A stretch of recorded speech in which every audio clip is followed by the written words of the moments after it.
Welcome to the 1% Doctor Podcast. What separates the good from the great, the standard from the extraordinary? It's not just skill, it's not just knowledge, it's mindset, it's execution, it's the relentless pursuit of growth. And that's exactly what we talk about here on the 1% Doctor Podcast. I'm Adam Lamb. I'm your host. Welcome to the show. Welcome back to the 1% Doctor Podcast. I'm your host, Adam Lamb. Today, we have a guy from my home state and up there in Michigan, Dr. Rocky on the show. He's got a really cool background and a different perspective from, what he does for a living and how he does it, which is, why we're bringing these 1% doctors on this podcast. So you can hear a different perspective of what's out there in the world of medicine, but also just some philosophies and beliefs and stories of, like we say, the human behind the white coat. And so glad to have you here, Dr. Rocky. Thanks for coming on. You tell us, dive into what got you started in medicine. When did you have the decision you wanted to pursue that path? Sure. Thanks, Adam. Thanks for inviting me. And I'd love to share, with you guys. This is an honor. So thanks for asking me to do this. For me, I was like every little kid. I wanted to be an astronaut, wanted to be a fireman, wanted to be a policeman. Then by junior high, that was like elementary school. Junior high, I thought about being a lawyer. My stepdad's a lawyer, so I was exposed to a lot of law. And somewhere around 8th to 9th grade, I had a couple of friends that their dads were physicians, so I kind of thought about that too. And then it was no one event that happened. For me, it was kind of just more like influences of people that I saw and met. And my family doctor was a really well-renowned guy at the time. This is the 1980s and 90s when I was growing up. And his name is Dr. Hector P. Garcia. And why I say his name is because he literally was inspirational, because he wasn't just a doctor. He literally was like the Martin Luther King of the Mexican people in Texas. Wow. And this is in the 60s and 70s. You grew up in Texas, right? You're in Michigan. Right, yeah, Corpus Christi, Texas, born and raised. And I left Michigan to come down here to Texas. You left Texas. Right, exact opposite. Yeah, and that's kind of traveling more north. And what I mean is, so being in Corpus till I graduated high school at 17. Then I went to Baylor University, which is 300 miles north in Waco, Texas. Then I went to medical school, after that in Fort Worth, University of North Texas. And then 1,200 miles north, right, to go into residency here in Michigan, Hampton Hills, Michigan. So it just kind of kept going more north. Pretty much I've been here since then. I did leave for 1 year, and the 1 year I left was to do my fellowship in San Francisco. I did a 1-year MRI fellowship at University of California, San Francisco. So other than that, I have broken in half, but 20 consecutive years now in Michigan and 5 before that. So I'm basically 25 years in Michigan, minus 1 year in California. But back to, like, for me at least, so I kind of, I come from a divorced family. So my parents got divorced when I was really little. I always throw this one out, and depending on your age, you'll probably remember, but a lot of, people that are younger don't remember. But there was a movie called in the late 70s, early 80s with Dustin Hoffman called Kramer versus Kramer, where there were 2 parents that got divorced and 2 little kids. So basically that was like me and my brother. So, because I was about 4 or 5 years old, my parents got divorced. So being raised in a single, family home was difficult. Money was always never there. My mom was a school teacher, and just like today, but even more so 40 years ago, school teachers didn't get paid much.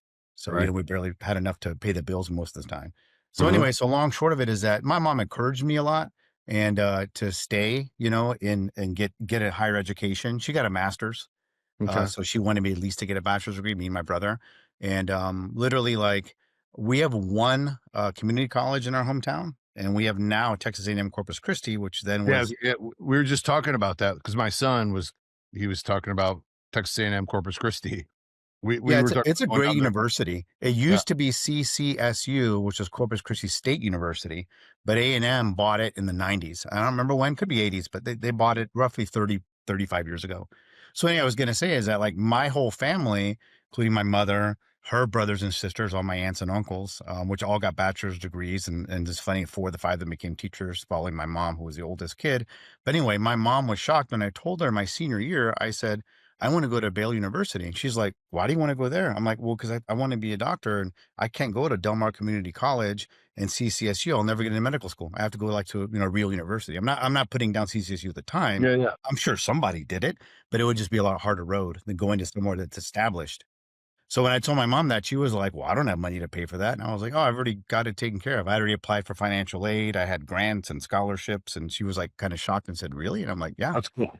yeah. So anyway, so my only journey was, first it was a shock that my mom kind of put up a little bit of a roadblock saying, hey, I can't afford to send you there. Right. And I was like, I kind of knew she would say that. So that's kind of why I did that on A my kind of own. a scarcity story and a financial, I was just like this, where money, our idea and belief on money can limit what we even try or attempt to go do. I mean, absolutely. Yeah. And my mom and my dad are both, like third generation. So, but their parents, growing up in the 1920s and 30s, whatever, they didn't get educations. And what I Mhm. mean is like, I think of my four grandparents, only one of them graduated high school. The others all dropped out like in junior high to work. Yeah. So their kids were the first ones to go to college. So my mom only knew what she knew. And when I told her I wanted to be a doctor, she's like, how are you going to do that? But for me, luckily, like I said, I had a friend's dad who was a physician and I had asked him a lot of questions. Mm. And he took the time and gave me advice. That's kind of why I knew I had to, I hate to say get out of my hometown, but I knew I had to go somewhere, bigger and larger to get to accomplish it. The only obstacles I really, other than that, getting out, I had all that taken care of. And my maternal grandfather, so my mom's dad, was American Indian, right? So 100%, like he grew up on the reservation and everything, and his Mm. family are ranch hands at the King Ranch, which I'm sure you've heard of that being in Texas. Mhm. So, that opened up some stuff too and some monies for me, as well. So I had a bunch of money that I was able to get. Luckily, I mean, I graduated Baylor only owing like 20 grand, which was impressive for 4 years and, really putting no money into it. Cause even, I mean, now I think it's about 40 to 50 grand in state. I know out of state's like 60 because one of my kids Yeah. looked at it. When I went, it was about 20,000 a year roughly for in state for full Mhm. time. And they were still bragging at that point that they were one of the, cheapest universities. But I was going to say a second ago, the thing that transitioning, you talk to people as I did, peers and older people going into college, and everybody told me the same thing is like, one is like, wow, so you want to be a doctor, huh? That's great. You have to study all the time. You're not going to have time to do anything. What do you mean? "Oh, well, do you work out? Do you do this?" I said, yeah, I play sports and I work out. Well, you can't do any of that in college. You have to get good grades. And I always had people telling me the things that I couldn't do, right? So, Mhm. and like for me, at least keeping my sanity, I started, working out of the gym probably when I was about 15. And when I went to college, that was like one of the things I wanted to keep doing. Yeah. And I had just gotten into powerlifting at the time. Anyway, so long short of it is I continued on it. I just made it into a schedule. And I have found like throughout my life, the more things I take on, it's like the more I'll get done. If my Yes. calendar has one thing in the day, I'll get two things done. And if I have 10 things, I'll get 10 and maybe an 11th done. So it's Yeah. like, that's just me. And I've always done that. And then going to It's medical funny for school. me, like people that aren't wired that way, that they don't understand. They're just like, "Hey, keep you free to," or they just call me, right? Like, dude, between 8 a.m. and 4 p.m., I don't have free time. There's no free Exactly. time. I don't have time for a call I didn't plan. Like I just, Right. and I just knew for me, I had to. And I even discovered younger too, like I had anxiety around an empty calendar. Like I love to know Yeah.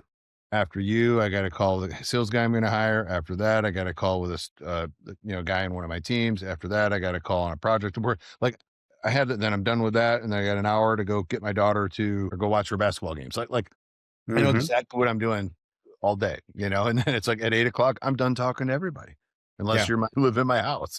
And, Yeah. and so it's just, and that's what works for me. And I think, just you mentioned it though. I don't want to glaze over it because there's too many people that they're living in this reaction mode to what happens around them versus Hmm. scheduling things. And look, things fall, like I said, we were talking, I had a couch being delivered today, but look, I'm just like, yeah, come, we'll figure it out. And the couch Right. guy comes, I'm like, give me a second. Let me go let the guy in and out. But it just, I don't have between 12:30 to 3:30 to sit around at my front door, wait for somebody. I'd go insane. Absolutely. Right? And so I think the people become more productive, have less stress, less anxiety with a calendar. And just like my workouts, dude, I mean, it's in my calendar. My date night with my wife is in my calendar. Hmm. On it. It's a meeting request because the things that are important to you, you'll schedule. Like my right now, my admin helping me schedule out snowboarding trip with my son, a one-on-one trip where I'm actually going snowboarding with one of my one-on-one docs that I coach, putting all that stuff in the calendar because it's important. Otherwise, you're never going to get to it. You know what I mean? So Absolutely. Right. from No, this absolutely. time, from 5:30 to 6:30, I'm on the treadmill in the morning and doing my infrared sauna. And I do that every day. And if I don't do it, I don't feel empower. And if I don't feel empowered, people don't get the best version of me. So I love that you had that discipline and foresight, because I've talked to a lot of docs who are like, well, I got into medical school and I had to stop working out and didn't have Yeah. time. And I was like, well, you just weren't as organized as you could have been. That's what everybody told me, and people were shocked that I continued throughout. Even residency was the same thing too. "Oh, are you gonna work 100 hours a week and have time to do anything?" No, you gotta make time. And like Yeah, you when you said look at before, if I have 10 things scheduled in my schedule, probably 9 times out of 10, I'll get all 10 done. But yeah, maybe 1 or 2 times out of 10, I get 8 or 9 of them done. But I'll just do it the next day. You just prioritize things. Whereas like, one of my mentors in residency told me, like, whatever comes your way, whether, it's blank opportunity, whether you want to say business, right, or having to do with in my case in medicine or outside of medicine or whatever, say yes. Kind of like that movie, that Jim Carrey movie, The Yes Man or whatever. yeah, yeah. And I started doing that, and I said yes to everything, and I'm getting everything done. You know what I mean? And it opened up more opportunities, more relationships, more people, and it just grows from there. Well, Whereas I it's just easy ran. to say no, I and remember not the do last time it. we talked, but I ran for office here locally for a township board, like it's like city council, Uh-huh. and won. And so many people are like, "How are you going to find the time to do that?" I'm like, Right. I just schedule it. That's all. Treat it like another client, and it's what you're able to get done when you manage a direct calendar, not only personally, right? Like you said, I just put my workout on there. Oh, from this Yeah. time to this time, I'm going to the gym. And then that's just like if you're taking a phone call or you're seeing a patient and you're going to the gym, it should be on your calendar and it should have that same level of value. And the reality is, we zoom out, and I think too often in just in business or professionalism, Hmm. we lose track. Look, we're not called to just work, eat, have sex, and sleep. Right. I mean, there needs to be more of a purpose and calling in our life. And when we lose track of that, we really lose track of how well we can give, how well we can serve our Hmm. energy and attention for other people, especially as a doctor. I think that it even more important. Yeah, no, I echo that and agree 100%. Absolutely. Absolutely. My worst days, which is really funny. So I'm on a 2-week block of vacation, is when I don't schedule something to do. If I look at my calendar, there's 2 things. I'm sitting here going like, I need to do something. Like what? I'm like, I'm wasting my day. Yeah, I can't waste my not do anything. The only right. times I literally do nothing is the 1 or 2 times a year me and my wife take a trip. We went last year to Hawaii because I'm out of my element. I don't have anything with me. I do have my laptop with me, and I'll do 100 emails and do a little bit, but that's a couple hours and I'm done with all that. So I have to relax and have to do things. We did that over Thanksgiving. We went to El Salvador and there was a little work in there. The guy that owns the resort is also owns a large telehealth company that I consult for. And so him and I would hook up and grab lunch and talk shop. But other than that, we did nothing. Naps, laying on the beach. It was a total like remote resort. And sometimes you got to do that too. Right. No, absolutely. Schedule doing nothing just to relax Absolutely. your mind and your body so you can continue to be better. So talk about, going into residency. How did you choose? Because that's always something that I'm interested. Yeah, that It's like, you mean the specialty, right? So I'm a yeah. So radiologist, like, how'd you and get into your specialty? yeah, Why'd you yeah. So choose? that it's interesting because like when I say most people, I mean like people not in medicine, right? So most people don't know what a radiologist is.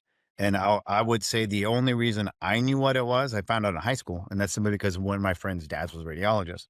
So, but anyway, I went to medical school thinking I was going to be like that Dr. Garcia I was talking about earlier. So I thought I would be a family practice doctor, right? And, treat my friends and family and, make my own practice, that kind of thing. Cause that's kind of, was the thing to do. And I never imagined doing any type of specialty. I didn't care anything about it. But step one, of course, is getting into medical school. And they say getting into the hardest part. Once you get in, then you decide what you want to do. And it's kind of like undergraduate in the sense like undergraduate, the average nationally is someone changes their major 4 times, right? You never kind of start, most people don't start where they begin, and where they end. It's always different. Same with medicine. So when I got into medicine, I was 95% sure that I wanted to be a family practice doctor or internal medicine, very similar, and take care of friends and family. That's what I wanted to do. See a Mhm, little kid from when he's 8 till maybe when I'm dead until he's, whatever, 65 or something. mhm. But anyway, so my very first rotation, so medical schools are pretty much the same. You do 2 years of books and then you do 2 years of rotations. So, like about my second or third rotation, I had an elective and a scheduled radiology. So, when I did my radiology rotation, it was literally the first few days that I was on it. At first, I thought it was cool. Sure, it's cool. We get to play these supercomputers and look at all these images, and it's fun, but it can be boring too as well. So, I was like, this kind of, it's half and half. Mhm. So literally, I just stayed one day, and radiology is kind of the same as any other department of the hospital, kind of like lab or pathology. By 5 o'clock, it's literally a ghost town. There's no one there. And it was literally like 5:01. And I happened to be there because literally, I think I was taking notes, or maybe I think I was reading a book that I didn't know that they had, and I wanted to look something up. They would probably had gone over that day. So I literally was like looking at a book, writing stuff down, and a doctor comes into the room, flustered, and he looks in the room. I'm the only one there of like 10 people that should be there. And he's like, "Who are you?" And I'm like, "On the medical center rotation." I'm like, "Can I help you?" He goes, "Where's the residents at?" I think they all left. Where is so-and-so? I'm like, "Yeah, I think everybody's gone." He goes, "You're the only one here?" I said, "Yeah." And he goes, "Well, I need you to help me." I'm like, "Yeah, whatever I can do. Sure." So anyway, so he takes me into what's called a catheter lab, right? So that's Mhm. just kind of basically a kind of like an OR, but not really. So, because you have radiology machines, typically like an X-ray machine that shows like live motion called a fluoroscopy, and you can do all kinds of things in the body, right? Whatever your aim is to do. In this case, we had an elderly female, probably like a 90-year-old lady, and she was bleeding from an ulcer at that point. But when you get older, right, we'll say 80 and above, you have a lot of comorbidities, right? Mhm. Specifically, usually, right, everybody probably has hypertension, cholesterol, etc. But a lot of people have COPD, right, or bad lungs, or Mhm. also bad hearts in the sense of cardiac output, right? And they get Mhm. CHF, Yeah. or congestive heart failure. So either one of those, having bad lungs, they can't put you on a breathing machine, so they can't do surgery on you, right? Or if you have a low cardiac output, like say 20% or less, normal's above 50% for ejection fraction. So if you have it less, then also you're not a surgical candidate, meaning that they take you to the OR and they put you to sleep, you're going to die. You're not going to wake Right. up just from the medications, right? Your heart's just going to stop because it can't handle it. So in those types of cases and those types of patients, they send them to radiology, which I had no idea. So I'm going to go in this room with this radiologist, and we're literally, getting into the patient's body, via the femoral artery. So right at the Mhm. top of the thigh, throwing a catheter in. So first you put a needle in, right? And then the blood comes out, you access it, you put a wire, and then over that wire, we call it a guide wire, you put a catheter, which catheter is just a fancy doctor word for like straw, right? Or like, plastic tube. And you feed that tube in, and through that tube, now it's in the artery. You can go anywhere in the body because our arteries go everywhere. In this case, we went through her groin and into her aorta and then into the stomach. Once we got into the stomach, we put contrast, and you could see all the contrast going everywhere, just kind of like Hiroshima, like a bomb. Mhm. Shouldn't do that. It should stay in lines, should stay in the Mhm. arteries and then go into the vein, which means is that's the area of bleeding. So long short of it is we're able to plug up the artery from the inside that was bleeding. And we literally saved this old lady's life. And it Without took having to do about surgery, right? 45 minutes. And when you do this type of procedure, it's very similar to getting a cardiac cath, called, for short, cardiac cath, whether you're getting a balloon, right, put in, or a stent put into a cardiac artery, a coronary artery, same thing, basically. So in radiology, you can either stop up a vessel or open a vessel. And, depending upon the patient, right? Sometimes it has to be done that way. The reality is that the future, and has been and currently has been changing in the last 20 years, is we're doing everything less invasive. So a lot Mhm. more things are coming to radiology. But point of my story is that I had no idea a radiologist could literally save a patient's life. Other than you could say, "Oh yeah, I read an X-ray and I found a Or you saw, tumor," yeah, and then like they you're went just and they looking at killed. X-rays all day long or looking at MRIs. Right, I thought I was just detecting things, right? But you can do both, and at least nationally, in this country, most radiologists, about 25% of us do these types of procedures. And then when I say these types, there's all kinds. I mean, we do all kinds of stuff. I don't know if you want me to get into that, but so point being is that when I saw that, I'm like, this is amazing. I get to play with these cool computers, right? I can do all these awesome things with these computers. And if I want to, I can go help people and intervene. We call that interventional radiology, intervene and potentially save their lives or make a huge difference. This is amazing. The problem at that point for me, this is like the year of 1999 or 2000 when I was in medical school, is that radiology still is, but then as well, was very competitive. So you have to be at the top of your class. And just because you want to be radiology, like radiology, orthopedics, ophthalmology, those are like the hardest things to get into. ENT is one of them also. Meaning that you have to be the top of your class. You have to have great board scores, right? You have good marks on your boards, great Mhm. rotation evaluations, et cetera. So I thought to myself, you know what? I'll apply for it, but I probably won't get it. I was just thinking like that, because I haven't done anything. I didn't do any research in it. I didn't know anybody other than my friend's dad, but he wasn't in a university. He was in his own, private practice. So Mhm. that's not going to help me either. So I thought I would just go for it and see what happens. And I said, well, if it doesn't happen, it's not meant to happen. I like to believe I control my own fate, but I think that, there is a reason things happen, Yeah, you know, absolutely. and I thought to myself, well, if I don't get it, then it's not meant to be, and I'll Yeah. do my original plan. So that's how I fell into it, and then I applied for it and ended up. It's called a residency match program. They still have that today, and Mhm. I matched in Michigan. So you kind of apply when you do something very competitive. Like I said, the surgical specialties are good examples. Ophthalmology is a good example. You kind of have to apply broadly all across Yeah, the United and States.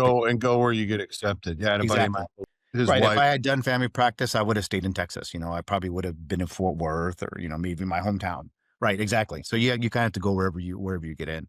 So I came here, or I came to Michigan.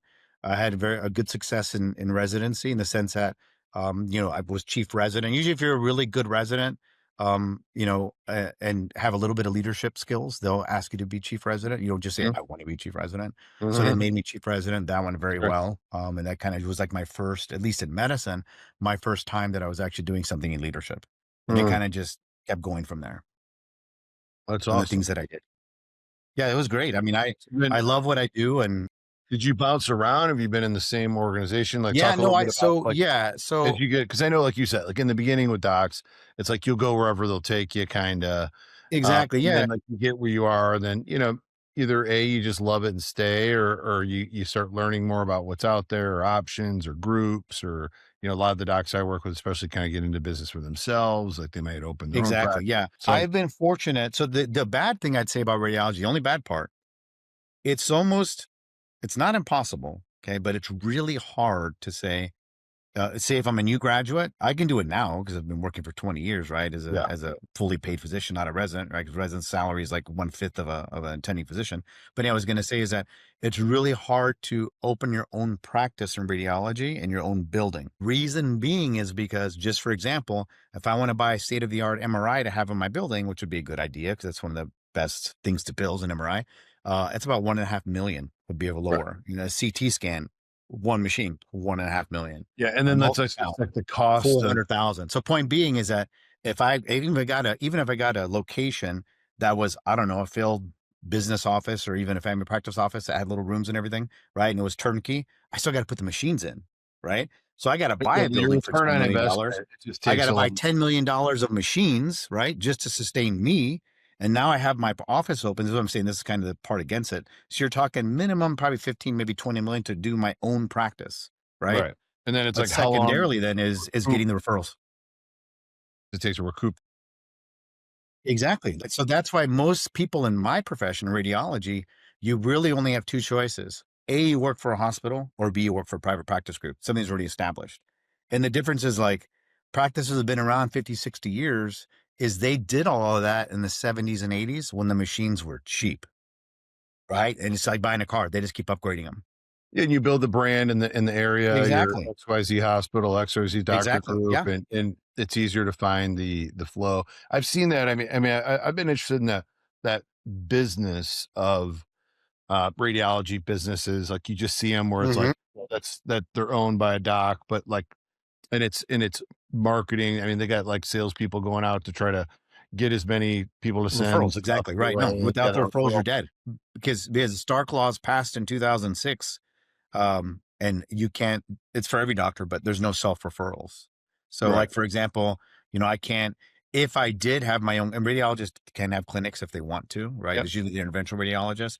I Yep. can't refer to myself, it's because it's Isn't there against. is there some sort of disclosure form, though, you can have at least a patient fill out to, You or can say, "Hey, technically do it if here's you build an 3, I LLC actually and own this one." Yeah, like, here's a yeah, couple you could go to, I own this one. right. Yeah. You can, Because you there's can certain technically levels, do it. I remember, and you can maybe talk a little about this is interesting, like MRIs, for example, is like, there's different quality machines. Yes. Because there was something I was gonna look at something on my head or something like that, and it's like, I called a place, and it's like they didn't have it was like a 2.5 instead of a. Exactly. Yeah.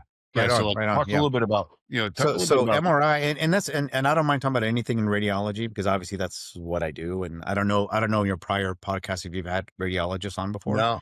but radiology I think is so number one is that before I talk about the MRI thing, number one is that as time has gone on, and I'll just say from 2001 to now to 2026, is every year, right? Physicians, so not radiologists, the physicians sending us the patients, physicians are relying more on radiology, right, to make a diagnosis, right? Yeah. Like, I don't know why I have this, whatever, headaches or chest pain or whatever pain, right? And they send them to us. And the reality is that it's really not so much us, is that if you think about a computer, you might have had a home computer or even laptop in the year 2001 Yeah. compared to what they can do now in 2026 or 25, right? It's night and day. So That's it's what I the was going same to with ask our, you. Like, are you just as a person a little bit more of a tech gizmo kind of yeah, geek? exactly. That's what attracted me to it. Here, funny, you talked about snowboarding earlier. So when I went to medical school in 1999, I went on a snowboarding trip, and all the guys I went with, so two guys at the time were in their 40s, and then two guys were my age, right? So I was like 27 or 26 or something. And when I went on this trip, I had a backpack, and in my backpack, I had my laptop, I had my digital camera, right, and I had a cell phone, which at that time I don't remember was like 30 minutes for $30 a month or Yeah, something. But right. they're like, and they were shocked because I had a basic bag of tech stuff and they had nothing. They're like, "Why are you bringing all this shit?" I'm like, "Oh, so I can take pictures on the slopes. Then I'll download it on my computer at night because remember the cards are really small and you Yeah, can only take so many yeah, pictures." So anyway, so no, I've always liked tech. I've always loved it. I've yeah. always loved tech. That's what That's what attracted to me my initially. theory was. Like, if you're a radiologist and you're in, like, you have to, like, because tech changes, All the you time. know, Yeah, wanting to, even, going to like those like portable ultrasounds, or it's like yeah, it's the size of my water bottle that can exactly. go, Yeah. Uh-huh. like, that's pretty cool. And Yeah. if you're willing to adapt to what there is, I think, obviously Well, you just become better. it's like, Adam, you're successful in business and successful in life. And you know that if you don't adapt, then you don't survive. Yeah, you're End dead. of story, Yeah. right? Any business and whatever they're doing, if they don't adapt to what's new, they're yesterday's news and they'll be out of business tomorrow. And I think So when it's you the same. It's love, the same with radiology, and that's why you got to upgrade your machines all the time. So, what I yeah, was saying a second ago to get this thought through is that so if you think of that logically, just comparing your home products that you use, right? Even a cell phone from today, right? The smartphone wasn't around in the year 2000, 2001. So back to my referring doctors, right?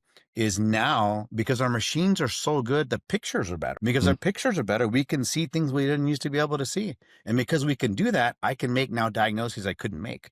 So the mm, point is over time in this whole last 20 years, we able to make more definitive diagnoses that we couldn't before. So when the doctor doesn't know, oh, I can't tell is this person, I have heartburn or, from their gastroesophageal reflux, or is it actually their coronary arteries, is a little bit stenosed and he needs a coronary stent, right? And that's what's causing this heart and chest pain. I can tell them the difference of those by doing the correct test. Before we couldn't really tell. We would just say, it yeah, could you're be kind this, of could be that. guessing. But now we can see so many more things. So back to your question, or your comment about MRIs. So MRI is very specific in one thing because right, the M is magnet, right? Magnetic, right? Magnetic resonance imaging. Resonant just means that it's doing this, right? Yeah, It's moving, right? That's at the cellular level because we're moving the atoms, and then the imaging is that resonance, that shaking of the atoms or moving them. But then we make an image from it. When I say we, the machine does, right? yeah, So back to the basics of it, and this is what I think is pretty amazing, is the MRI technology was made in the 80s and 70s to image, right? But it was based off the Tesla coil that was produced by Nikola Tesla almost yeah, 100 years before, like in yeah. 1910. Wow, I didn't know So that. That's even to this day, right, and the guy died, I think, like in the 1940s during World War II, is right, we're 80 years later and we're still using the technology that he came up with. So the mm, Tesla coil specifically, that's what powers the MRI, right, to make the magnetic part of it, right? And those come in different strengths. So what you were talking about a second ago, the standard in the industry is a 1.5 Tesla. That's what it's called yeah. Oh, after okay. Nikola Tesla. It's his Yeah. Tesla coil that we use. So, and like if you want to do really specific brain imaging, you would do a 3.0, which is double the strength, 3.0 Tesla. Now they sell Tesla magnets that are as low as 0.5, and some people have those in their offices. But they look like to me look like a bazooka, like a small cannon, that really like almost like a piece of furniture. And they're great if you're going to do one thing like the common things for So, orthopedics. They can do yeah, I like was your gonna say, is that knee like a in the bone office. break? Something that's Exactly. So pretty. so and now they just invented about 4 years ago. I was at RSNA. RSNA is actually our biggest. It's the biggest medical meeting in the world. It happens in radiology, and it's in Chicago every year. It's been there for over 100 years, and they debuted a portable MRI for the brain. It looks like a helmet, so it's pretty cool. But it can only do one thing, and it's like a 0.3, I think, Tesla. So the imaging, so the higher that Tesla is, that means the higher the magnetic field is going to be. The bigger the field or stronger the field, the better your images are, more crisp, more clear. So yeah, that 0.3 little helmet thing I'm talking about is really shitty images. But the reason why we would use it, and you can use it in the hospital, is because if a patient is in the ICU and they're stuck in a bed and they can't go into an MRI because they have all these lines and tubes that are un-MRI safe, they bring a little helmet, they put it on them, they can get a diagnosis. Hmm. So that's why the different strengths. Now, when I If say you're that, looking at like you a can do tumor, imaging right now up to 7. No, so I think it's 9.0 Tesla is the strongest one. But the problem is it's not FDA approved. FDA approved 3 Tesla like in 2003. And 1.5 Tesla was approved in the 80s, like late 80s, early 90s. So I'm sorry, you're going to say that. Didn't mean to cut you Well, off. yeah, I was going to ask, like, if you're looking for some weird brain, there's people, I've been in the healthcare space for a long time, worked with a lot of like superstar athletes, CEOs, and everybody's always, get blood work and we get all these kind of things. But, there's always like, what's if there's that thing in my brain that I don't know about? Like, how do we see that? And like the different level of MRI to do that. And that's where, there's a lot of these companies Yeah, like, there right. Yeah. So you remember like I'm sure you knew about it before. I knew about it before being I've always liked sports medicine. At one point I thought I'd be a sports medicine doctor when I was in new family practice and stuff. I mean, that's a fellowship, usually a family practice. But anyway, so I've always liked sports, and in my fellowship I did MRI so I could learn about sports MRI specifically. Because everything you see, like whether right, football, basketball, whatever, football the classic since we're in football season, right? Like the ex-Cowboys guy, right? Was it Parsons? Was that his name? Braden Parsons? The maybe, guy that went to Green Bay? yeah, I don't remember. You better Well, bet anyway, than I. he broke or popped his ACL like 2 or 3 weeks ago. Oh, okay. Right. So what I was going to say is any of the soft tissue and ligament injuries from meniscus to ligament muscle, all those diagnoses are made on MRI. A CT cannot see that. An X-ray is just going to show you the bones. You don't see Right. anything with bones, X-rays right? don't. An Right. ultrasound's not going to show you any of that either. Ultrasound would be just like to see a joint effusion. Not going to see anything with that. So point being is that all that is made with MRI. Now, specifically, this is what I was going to say, being into sports, CTE was really big, right? So Mhm. those are the injuries in the brain that now that they know when guys go crazy or Scans. whatever and lose their Yeah. minds. And yeah, they Yeah. do an autopsy and they see all these plaques and stuff. We still cannot really diagnose those so much. We can get an idea on MRI a little bit, but the problem is we just see these patches, and the patches, we call them white matter changes, and they can be a Yep. lot of different things. Yeah. So there's specific sequences. There's this thing called DTI that can look at it, and SWI. So if you both of those were positive, then you have an idea. Yeah, this could be from closed head injury. I mean, I do a lot of closed head injury cases, like for car wrecks and things. Very few Yeah, CT I stuff. thought even I might personally, it's like my vision's been good most of my life, and that was like 2 years ago. It was like right eye started declining, my right ear hearing. So, and then I'm like, hmm is there something in my brain that's blocking something, or something that's Well, growing, And they you get always have to check that. Absolutely. Yeah. yeah, and then it's like, do you have like who's the right person to, and then what's the right MRI, making sure it has the right degree, because I remember just that experience. So, look, what are like if that someone's trying to get one of those MRIs, and then the second part of this question, because there's a lot now, you know, we always used to go, hey, I got to go see a specialist. A specialist has to make a referral. I got to get approved through my insurance, well, like all that kind of that, which I That's consider garbage. Yeah, that's not going to change. Yeah, but there's like that Preventive or whatever. Have you heard of those guys that do? It's like a Preventive or I don't know I what that did. is. Well, yeah, they'll do like a full body MRI. I don't know the. Oh, yeah, I've seen that before. Yeah, full body. So, yeah, the full body MRI is not going to. So, back to what you said a second ago. So, pretty much anything in the brain, right? So, you can do it with the 1.5 Tesla, right?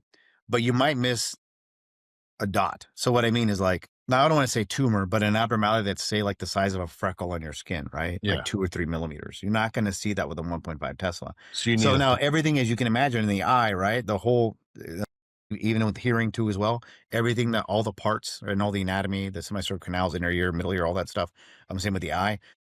You can see it on 1.5 Tesla, but you can't see it that good. So usually if we're going to do something specifically for what we'll call an orbit MRI, right?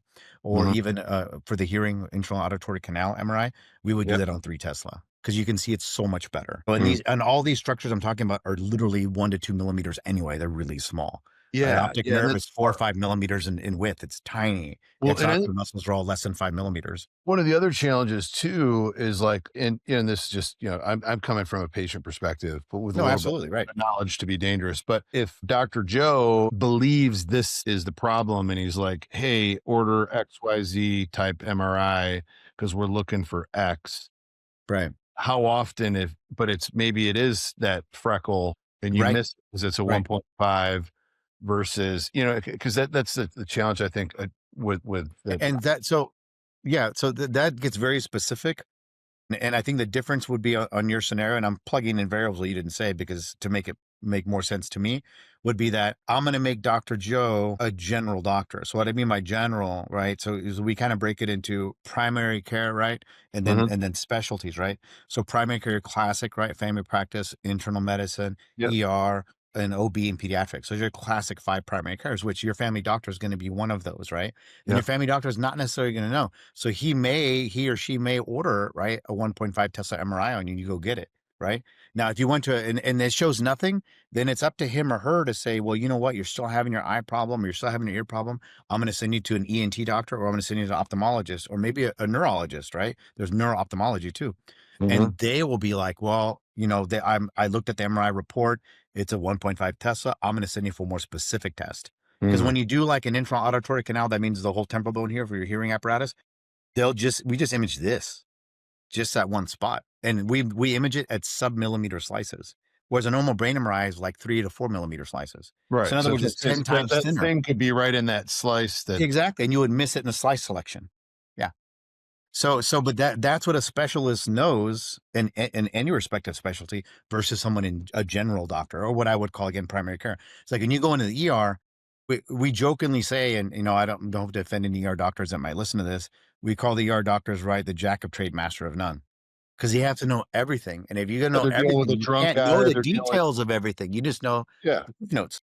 So their job is to stabilize you, right? And make sure you're not going to die tonight, and then give you a referral to go see that neurologist or go see. Yeah. Yeah. So right. So it's completely different. So the same with the outpatient person, which is going to be your FP, if I'm a practice, right? Or I am a internal medicine person, very similar. Yeah. And I just think there's a growing amount of people that are like, I want medicine the way I want it. Right. And there's just people, like myself. Exactly. I don't go to the doctor and use insurance. I mean, I have it, like, forbid something bad happens, but like I see, people where it's like, I just pay cash. Like hey, I want to look at this, check this out, make sure this is good. There's like, yeah, it's going to be whatever, $3,000, $5,000, whatever. And I'm like, cool, I'll pay whatever it is. I think there's a lot more people that are like, I don't want to go through this mainstream hoot jumping to explore a problem. Exactly. No, and it can be frustrating because you end up going through, I'm exaggerating, but right, I'm sure people have 10 appointments in a row with 8 different doctors, right? Dude, And 5 different radiology appointments, and you still don't have an answer. And you still have a buzzing in your ear or whatever. Yeah, I don't have time to do it. So like, I need to be able to have. No, exactly.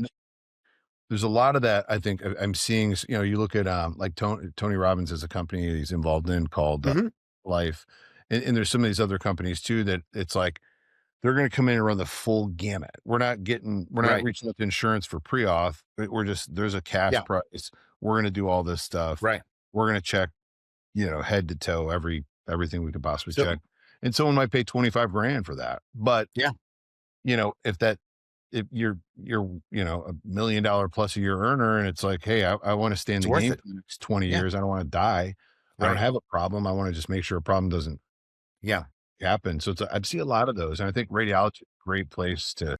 No, absolutely. You get in the whole thing of like preventive medicine, right? That's all preventive medicine, right? Because so before this century, I was in medical school from 96 to 2000, so I was on the cusp of it. What I was going to say is all the prior training was you come in with a problem, we'll fix it. Now we're doing, like, as the rest of the world, a lot of places we're already doing, mainly in Europe, but preventative. We're going to check it for all these things because we want to catch it now where we can treat it versus when it's stage 4 and you're screwed. Yeah. Like, I mean, imagine a world where there's no such thing as stage 4 because exactly right. Yeah. Right on. Right. Ahead of time. And, absolutely. And that's been a place in the healthcare space I've always been super interested in, because a lot of the people I've been, I've worked with they're just great performers, high level, whether they're retired pro athletes, celebrities, time CEOs. And they're like, dude, I want to stay in the game. Like, nothing's wrong. I feel great, but is there something I could be missing? Is it, some sort of, the widowmaker? Like, so, I went, you don't want it to be the widowmaker. You want to catch it before it's clotted, right? I went in or whatever. Yeah, in September, like a year and a half ago, approximately, and I went I want to go see a cardiologist, just get a checkup. 45 years old. I just turned 46, but 45. And I was like, hey, I want to do EKG and a full echocardiogram. I want to make sure everything's good. And they're like, why? You look healthy. I'm fit, like 10%. Yeah, right. Yeah. You must have been an older guy. Let me see your, they went look at my blood work. Lipid profile's fine. Don't have a family history. And I was like, I don't care. I'll pay cash. I want the peace of mind. Tell me it's $5,000 for you to check it all out and that I can just keep going 100 miles an hour. Like, whatever. And so I think there in medicine, just like I think we can look at just, where it is socially in the world is there's this gap between the middle class is disappearing. And I think there's a Yeah. class of people that are going up that are saying, look, I want to really, because look, there's conversations living to 150 years old. Like it's kind of laughable today, but like Right. there's some stuff coming that if you really, dig in now and really pay attention and just all you gotta do is not get hit by a bus, like you're gonna do it. You could live a long time. And even in the financial world, some of these guys I talk to that are in, these annuities and stuff like that, they're putting programs together that'll pay out into your 150, 120 within the next 5 to 10 years.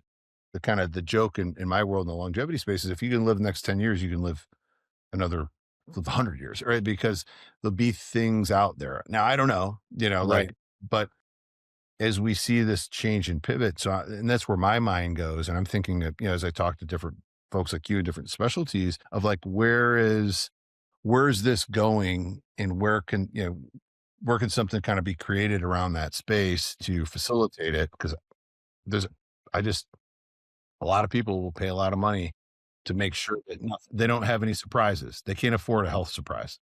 Absolutely. Right. No, and nobody wants that. And you want to think about it, but it's good to, head it off at the pass, in other words, right before it starts. I forgot to comment on when you said earlier about the full body MRIs. Those are a scam for one reason. And the reason is, it's kind of, the analogy I'll make to you is this. It's kind of like, you ever gone to Google Images and looked at your house from like the satellite images, not the Yeah, street view, Yeah. on top, Yes. right Yeah. before the street view. It's like, It's I didn't kind even live there then. Yeah, it's old. right. Well, not that, but what I was going to say is, when you look at your yard, right, or you look at your driveway or look at your roof if you want, how are you going to see on that street view, like the weeds in your yard, right, or the cracks or the unlevelness in your sidewalk, right, or maybe shingles missing in your roof? You might see it, but probably Mhm. not.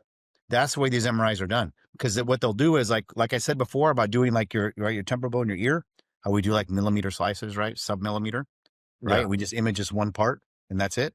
When they do a full body MRI, they do the whole thing views. So in other words, you do the top half and the bottom half.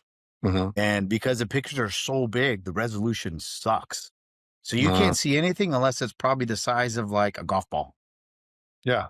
Yeah, and that's what, So yeah, it's a total that's scam. And the other part about this, like on those MRIs too, is they're doing one sequence, right? Not to get too much of the minutia, but whenever we do any one part, we do like 5 different sequences. And that just means the different ways we can look at things, right?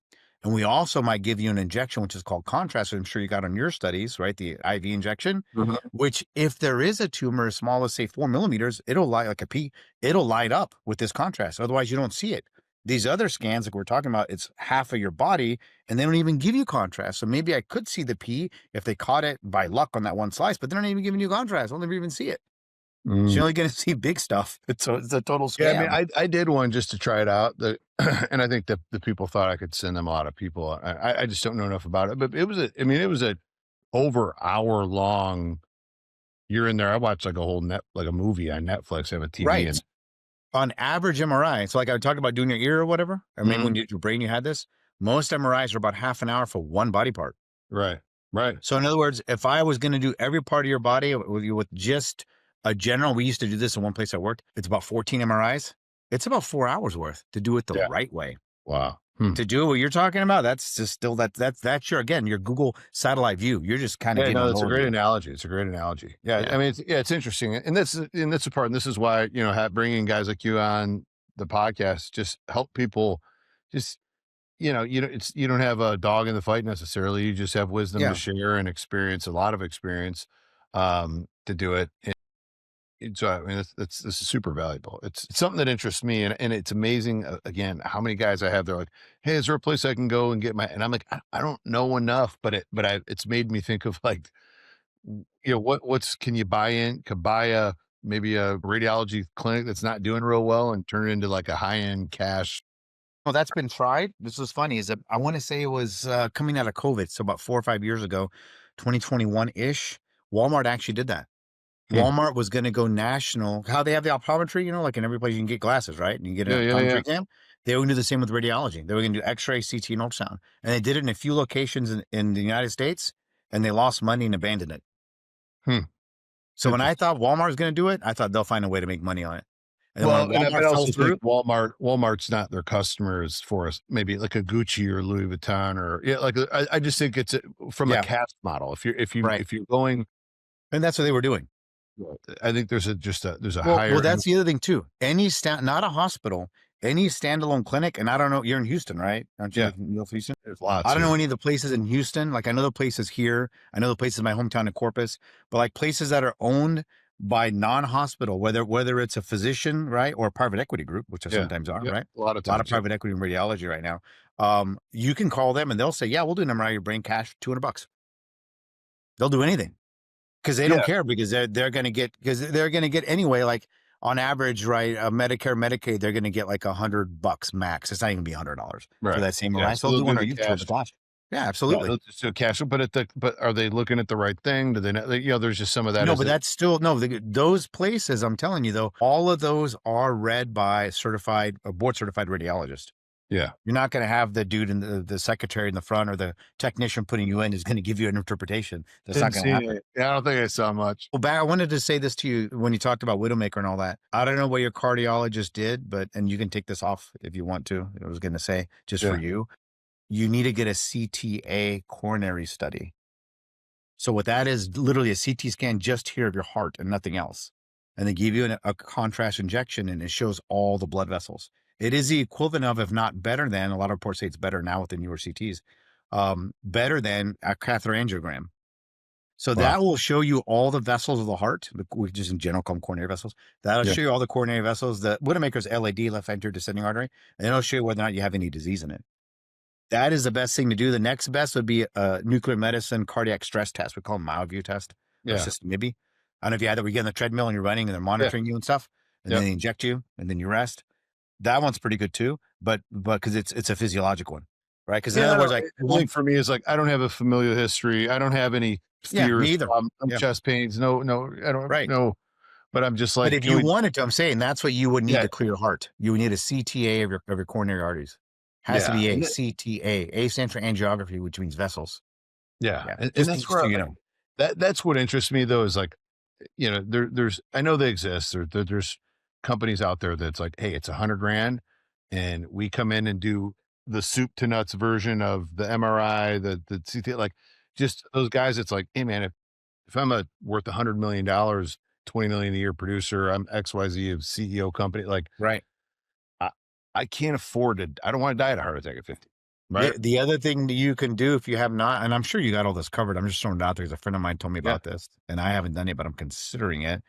So I'm a little bit older than you. I'm 51, but I was going to say is that like Mayo Clinic, I don't know if like UT Medical Center offers it or not in Houston, but Mayo Clinic offers a special program if you are the owner of your own business or if you're an LLC, if you're a CEO of a company of any size, Yeah. and you can apply to they'll take you if you have that, and they'll give you what you're talking about basically, and Wow. you have to fly in, and they'll do everything. Yeah, Mayo Clinic offers it. Buddy of mine owns his own place, and he told me about it about a year ago, and Like I'm some just sort gonna of executive wellness plan or something. Yeah. exactly, yeah, I'll You'll have check to fly it. to Minnesota, but Yeah. you Whatever. make Maybe the I'll do weekend it. of it or I'll do it in whatever. the summertime. But Exactly. Yeah. No. So that if you want to look into that, I've that's heard it's cool. No, that's phenomenal. super valuable. I've heard it's phenomenal. Yeah. Well, listen, I thank you for all the hearing your story and the tons of wisdom that you shared in this today. I think everybody listening is going to get a lot of I value appreciate out of that. this. I appreciate you being on here, Rocky. It's awesome. Well, any last things you want to share or, About radiology, or I'll say this one thing. This is kind of cool. There's a whole new movement in radiology. It's been a couple years now, and the Roomba just went off in the corner. But it's called radionomics, and basically what they're going to be doing, and anything you get with like a chest CT, brain, they do it now with mammography. Is it's going to print out now a whole list of your risk factors of anything, based upon your age, the density of whatever we're looking at, whatever part of tissues we're looking at, and it's really cool because it's matched with the pathology data. That'll be the future of radiology, which is going to be really cool. wow. There's a whole AI part, which we don't have time to get into, but the AI part is actually making us better and stronger. Yeah, I mean, When I was AI a medical student 20 years ago, 25 years ago, they said that all my mentors, right, that were family practice, internal medicine, also, why are you in radiology? The machines are going to do it all. You're not going to have any job. People have been saying that. It's been 25 years, and it's the same now. Radiology, as like you said before, right, about you either got to change and go with that change. if you put your head in the sand and say, oh, I don't see it, whatever, and you don't utilize it, it will take your job. We're using it now as an adjunct. Yeah. So in other words, we have, whether it's some of the CAT scans that get done, some of the x-rays done, the machine, the AI does it does its interpretation. Then we look at it. Sometimes we believe it, sometimes we don't. Sometimes it helps you, sometimes it doesn't, but we're using that as an adjunct to help us get through our days. Especially even at the AI with speed, right? So like accuracy is something you got to double check, but if it can give you the information faster, then you can read a report in an hour and it can give it to you in 10 seconds. The most like vital things. Like that's amazing. Yeah, AI is not going to replace as much as people are scared of. I always say, I would tell my medical students, it'll never happen because at the end of the day, right? Thomas J. Henry, I have to be responsible. They have to come after me, right? Because the AI company is not going to take that liability. Yeah. There's a million disclaimers on it. Some doctor has to put their name on it because someone has to be medical legally responsible. 100%. Anyway. Well, hey, man, thank you for being on the show. I appreciate it. Absolutely. Thanks for everyone that tuned in and stayed with us and listened to the entire show, the 1% Doctor Podcast. I'm your host, Adam Lamb. Please like, subscribe, share this episode, and we will see you next time. Thanks so much for tuning in to this episode of the 1% Doctor. Please be sure to subscribe to the show where you're able to consume more podcasts, get more value, and learn more about doctors potentially just like you. Please tell a friend, review the show, and we'll see you in the next episode.